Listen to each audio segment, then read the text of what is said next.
Es raro, de Gustavo Adolfo Bécquer. Tomábamos el té en casa de una señora amiga mía y se hablaba de esos dramas sociales que se desarrollan ignorados del mundo y cuyos... Es raro, de Gustavo Adolfo Bécquer. Tomábamos el té en casa de una señora amiga mía y se hablaba de esos dramas sociales que se desarrollan ignorados del mundo y cuyos protagonistas hemos conocido, si es que no hemos hecho un papel en algunas de sus escenas. Entre otras muchas personas que no recuerdo, se encontraba allí una niña rubia, blanca y esbelta, que a tener una corona de flores en lugar del legañoso perrillo, que gruñía medio oculto entre los anchos pliegues de su falda, hubiérasela comparado sin exagerar con la Ofelia de Shakespeare. Tan puros eran el blanco de su frente y el azul de sus ojos. De pie, apoyada una mano en la cosés de terciopelo azul que ocupaba la niña rubia y acariciando con la otra los preciosos dijes de su cadena de oro, hablaba con ella un joven en cuya afectada pronunciación se notaba un leve acento extranjero, a pesar de que su aire y su tipo eran tan españoles como los del Cid o Bernardo del Carpio. Un señor de cierta edad, alto, seco, de maneras distinguidas y afables, y que parecía seriamente preocupado en la operación de dulcificar a punto su taza de té, contemplaba el grupo de las personas más próximas a la chimenea, al calor de la cual me senté para contar esta historia. Esta historia parece un cuento, pero no lo es. De ella pudiera hacerse un libro. Yo lo he hecho, algunas veces, en mi imaginación. No obstante, la referiré en pocas palabras, pues para el que haya de comprenderlas todavía sobrarán algunas. Andrés, porque así se llamaba el héroe de mi narración, era uno de esos hombres en cuya alma rebosan el sentimiento que no han gastado nunca y el cariño que no pueden depositar en nadie. Huérfano casi al nacer, quedó al cuidado de unos parientes. Ignoro los detalles de su niñez. Solo puedo decir que cuando le hablaban de ella, se oscurecía su frente y exclamaba con un suspiro: «Ya pasó aquello». Todos decimos lo mismo, recordando con tristeza las alegrías pasadas. ¿Era esta la explicación de la suya? Repito que no lo sé, pero sospecho que no. Ya joven, se lanzó al mundo. Sin que por esto se crea que yo trato de calumniarle, la verdad es que el mundo para los pobres, y para cierta clase de pobres sobre todo, no es un paraíso ni mucho menos. Andrés era, como suele decirse, de los que se levantan la mayor parte de los días con 24 horas más. Juzguen, pues, mis lectores, cuál sería el estado de un alma toda idealismo, toda amor, ocupada en la difícil cuanto prosaica tarea de buscarse el pan nuestro cotidiano. No obstante, algunas veces, sentándose a la orilla de su solitario lecho, con los codos sobre las rodillas y la cabeza entre las manos, exclamaba: «Si yo tuviese alguien a quien querer con toda mi alma, una mujer, un caballo, un perro siquiera». Como no tenía un cuarto, no le era posible tener nada, ningún objeto en que satisfacer su hambre de amor. Esta se exasperó hasta el punto de que en sus crisis llegó a cobrarle cariño al cuchitril donde habitaba, a los mezquinos muebles que le servían hasta a la patrona, que era su genio del mal. No hay que extrañarlo. Josefo refiere que durante el sitio de Jerusalén fue tal el hambre que las madres se comieron a sus hijos. Un día pudo proporcionarse un escasísimo sueldo para vivir. La noche de aquel día, cuando se retiraba a su casa, al atravesar una calle estrecha, oyó una especie de lamentos como lloros de una criatura recién nacida. No bien hubo dado algunos pasos más después de oír aquellos gemidos, cuando exclamó deteniéndose: «Diantre, ¿qué es esto?». Y tocó con la punta del pie una cosa blanda que se movía y tornó a chillar y a quejarse. Era uno de esos perrillos que arrojan a la basura de pequeñuelos. «La providencia lo ha puesto en mi camino», dijo para sí Andrés, recogiéndole y abrigándole con el faldón de su levita y se lo llevó a su cuchitril. —¿Cómo es eso? —refunfuñó la patrona al verle entrar con el perrillo. —No nos faltaba más que ese nuevo embeleco en casa. Ahora mismo lo deja usted donde lo encontró o mañana busca dónde acomodarse con él. Al otro día salió Andrés de la casa y en el discurso de 2 o 3 meses salió de otras 200 por la misma cuestión. Pero todos estos disgustos y otros 1000 que es imposible detallar los compensaban con usura la inteligencia y el cariño del perro, con el cual se distraía como con una persona en sus eternas horas de soledad y fastidio. Juntos comían, juntos descansaban y juntos daban la vuelta a la ronda o se marchaban a lo largo del camino de los carabancheles. Tertulias, paseos, teatros, cafés, sitios donde no se permitían o estorbaban los perros, estaban vedados para nuestro héroe, que exclamaba algunas veces con toda la efusión de su alma y como correspondiendo a las caricias del suyo: «Animalito, no le falta más que hablar». Sería enfadoso explicar cómo, pero es el caso que Andrés mejoró algo de posición y viéndose con algún dinero dijo: «Si yo tuviese una mujer, pero para tener una mujer es preciso mucho. Los hombres como yo antes de elegirla necesitan un paraíso que ofrecerle y hacer un paraíso de Madrid cuesta un ojo de la cara. Si pudiera comprar un caballo, no hay animal más noble ni más hermoso. Cómo lo había de querer mi perro, cómo se divertirían el uno con el otro y yo con los dos». Una tarde fue a los toros y antes de comenzar la función dirigióse maquinalmente al corral donde esperaban ensillados los que habían de salir a la lidia. No sé si mis lectores habrán tenido alguna vez la curiosidad de ir a verlos. Yo de mí puedo asegurarles que sin creerme tan sensible como el protagonista de esta historia, he tenido algunas veces ganas de comprarlos todos. Tal ha sido la lástima que me ha dado de ellos. Andrés no pudo menos de experimentar una sensación penosísima al encontrarse en aquel sitio. Unos cabizbajos, con la piel pegada a los huesos y la crin sucia y descompuesta, aguardaban inmóviles su turno, como si presintiesen la desastrosa muerte que había de poner término, dentro de breves horas, a la miserable vida que arrastraban. Otros medio ciegos buscaban olfateando el pesebre y comían, o hiriendo el suelo con el casco y dando fuertes resoplidos, pugnaban por desasirse y huir del peligro que olfateaban con horror. Y todos aquellos animales habían sido jóvenes y hermosos. Cuántas manos aristócratas habrían acariciado sus cuellos, cuántas voces cariñosas los habrían alentado en su carrera, y ahora todo era juramentos por acá, palos por acullá y por último la muerte con una agonía horrible, acompañada de chanzonetas y silbidos. «Si piensan algo», decía Andrés, «¿qué pensarán estos animales en el fondo de su confusa inteligencia cuando en medio de la plaza se muerden la lengua y expiran con una contracción espantosa? En verdad que la ingratitud del hombre es algunas veces inconcebible». De estas reflexiones vino a sacarle la aguardentosa voz de uno de los picadores que juraba y maldecía mientras probaba las piernas de uno de los caballos, dando con el cuento de la garrocha en la pared. El caballo no parecía del todo despreciable. Por lo visto, debía de ser loco o tener alguna enfermedad de muerte. Andrés pensó en adquirirlo. Costar no debería de costar mucho, pero ¿y mantenerlo? El picador le hundió la espuela en el ijar y se dispuso a salir. Nuestro joven vaciló un instante y le detuvo. Cómo lo hizo no lo sé, pero en menos de un cuarto de hora convenció al jinete para que lo dejase. Buscó al asentista, ajustó el caballo y se quedó con él. Creo excusado decir que aquella tarde no vio los toros. Llevóse el caballo, pero el caballo en efecto estaba o parecía estar loco. «Mucha leña en él», le dijo un inteligente. «Poco de comer», le aconsejó un mariscal. El caballo seguía en sus 13. «Bah», exclamó al fin su dueño, «démosle de comer lo que quiera y dejémosle hacer lo que le dé la gana».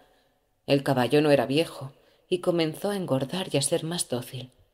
Verdad que tenía sus caprichos y que nadie podía montarlo más que Andrés, pero decía éste: así no me lo pedirán prestado, y en cuanto a rarezas, ya nos iremos acostumbrando mutuamente a las que tenemos.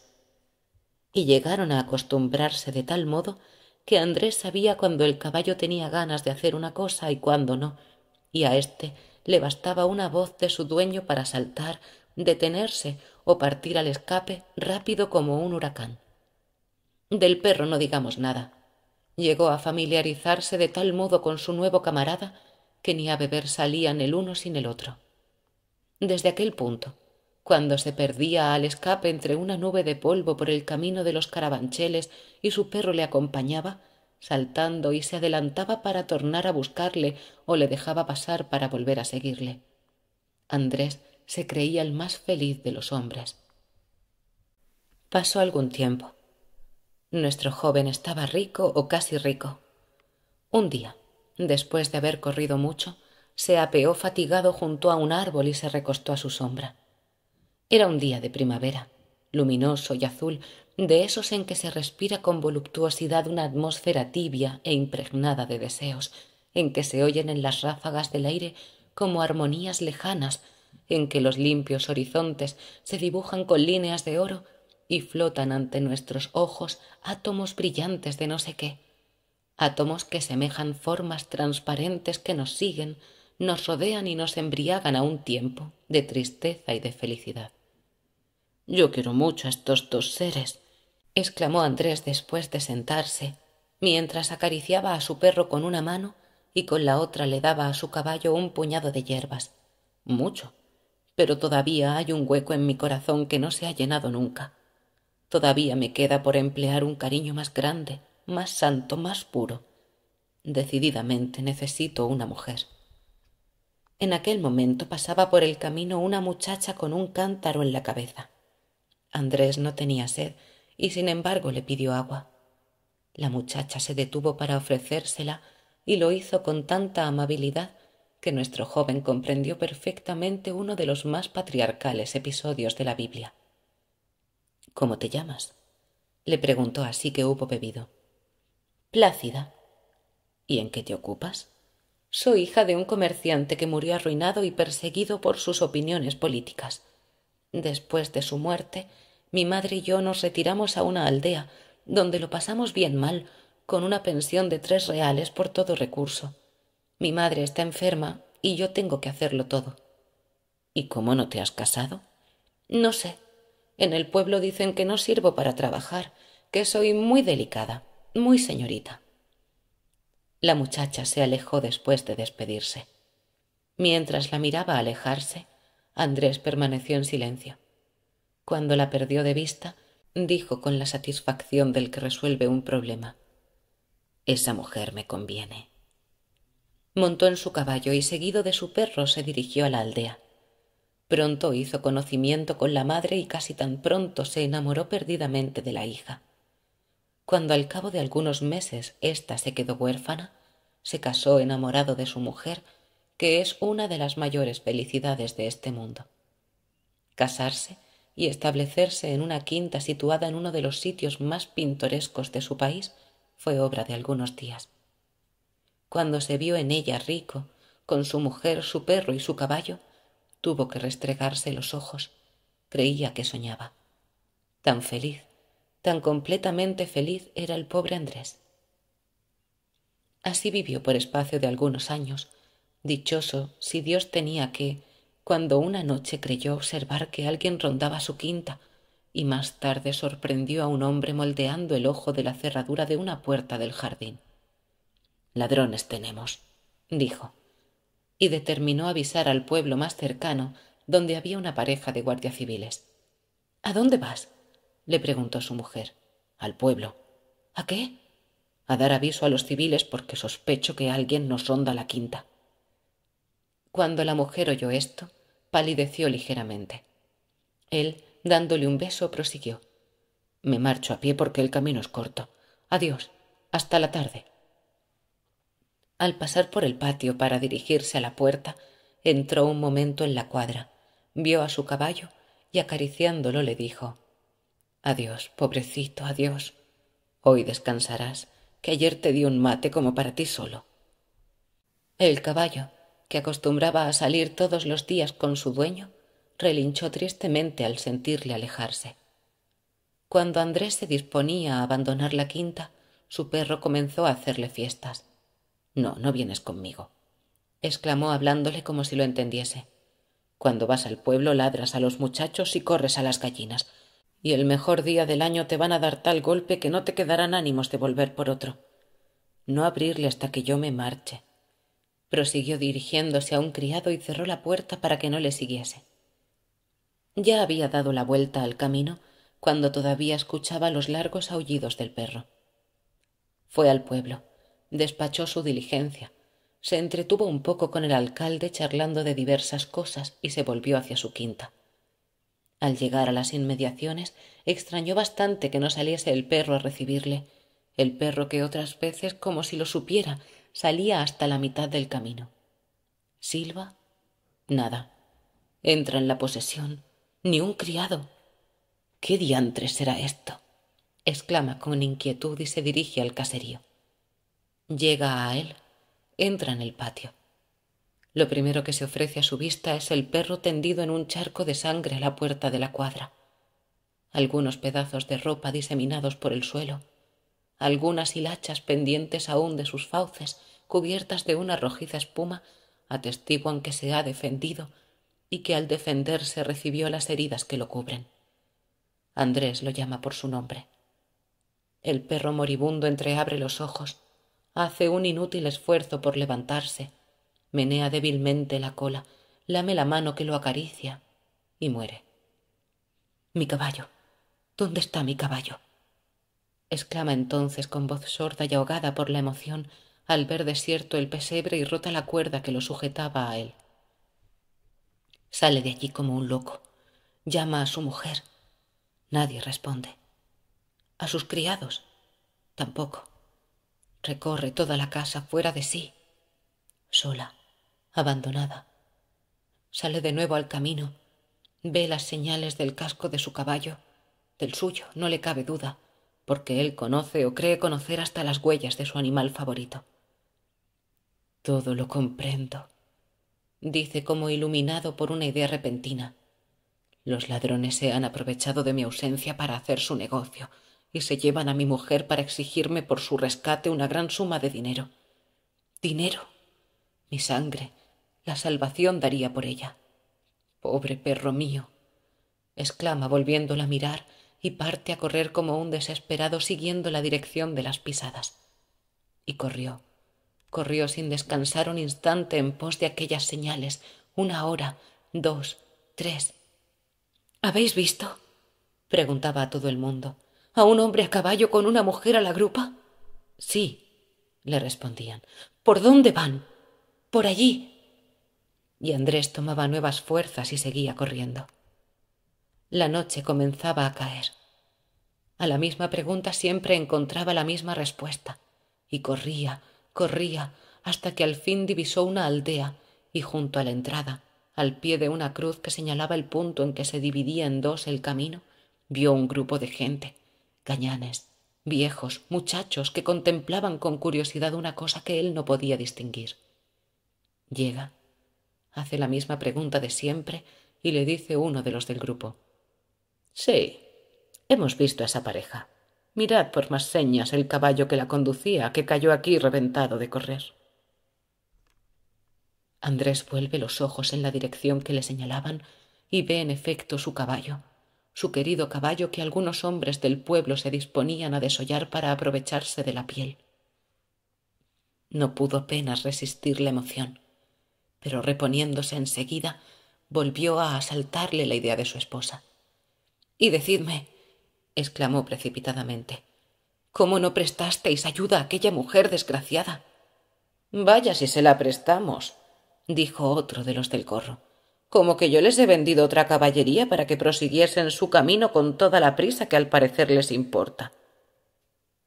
«Pero», interrumpió Andrés, «esa mujer va robada. Ese hombre es un bandido que sin hacer caso de sus lágrimas y sus lamentos la arrastra no sé a dónde». Los maliciosos patanes cambiaron entre sí una mirada, sonriéndose de compasión. «¡Qué ha, señorito! ¿qué historias está usted contando?», prosiguió con sorna su interlocutor. «¿Robada? Pues ella era la que decía con más ahínco: «Pronto, pronto, huyamos de estos lugares, no me veré tranquila hasta que los pierda de vista para siempre». Andrés lo comprendió todo. Una nube de sangre pasó por delante de sus ojos, de los que no brotó ni una lágrima, y cayó al suelo desplomado como un cadáver. Estaba loco. A los pocos días, muerto. Le hicieron la autopsia. No le encontraron lesión orgánica alguna. Ah, si pudiera hacerse la disección del alma, cuántas muertes semejantes a esta se explicarían. —¿Y efectivamente murió de eso? —exclamó el joven, que proseguía jugando con los dijes de su reloj al concluir mi historia. Yo le miré como diciendo: ¿le parece a usted poco? Él prosiguió con cierto aire de profundidad: es raro. Yo sé lo que es sufrir. Cuando en las últimas carreras tropezó mi Herminia, mató al jockey y se quebró una pierna. La desgracia de aquel animal me causó un disgusto horrible, pero francamente no tanto, no tanto. Aún proseguía mirándole con asombro, cuando hirió mi oído una voz armoniosa y ligeramente velada, la voz de la niña de los ojos azules. Efectivamente es raro. Yo quiero mucho a mi Medoro, dijo dándole un beso en el hocico al enteco y legañoso faldero, que gruñó sordamente. Pero si se muriese o me lo mataran, no creo que me volvería loca ni cosa que lo valga. Mi asombro rayaba en estupor. Aquellas gentes no me habían comprendido o no querían comprenderme. Al cabo me dirigí al señor que tomaba té, que en razón a sus años debía de ser algo más razonable. —¿Y a usted qué le parece? —pregunté. —Le diré a usted —me respondió—. Yo soy casado. Quise a mi mujer. La aprecio todavía, me parece. Tuvo lugar entre nosotros un disgustillo doméstico que por su publicidad exigía una reparación por mi parte. Sobrevino un duelo. Tuve la fortuna de herir a mi adversario, un chico excelente, decidor y chistoso si los hay, con quien suelo tomar café algunas noches en la Iberia. Desde entonces dejé de hacer vida común con mi esposa y me dediqué a viajar. Cuando estoy en Madrid vivo con ella, pero como dos amigos. Y todo esto sin violentarme, sin grandes emociones, sin sufrimientos extraordinarios. Después de este ligero bosquejo de mi carácter y de mi vida, ¿qué le he de decir a usted de esas explosiones fenomenales del sentimiento, sino que todo eso me parece raro, muy raro? Cuando mi interlocutor acabó de hablar, la niña rubia y el joven que le hacía el amor repasaban juntos un álbum de caricaturas de Gavarni. A los pocos momentos, él mismo servía con una fruición deliciosa la tercera taza de té.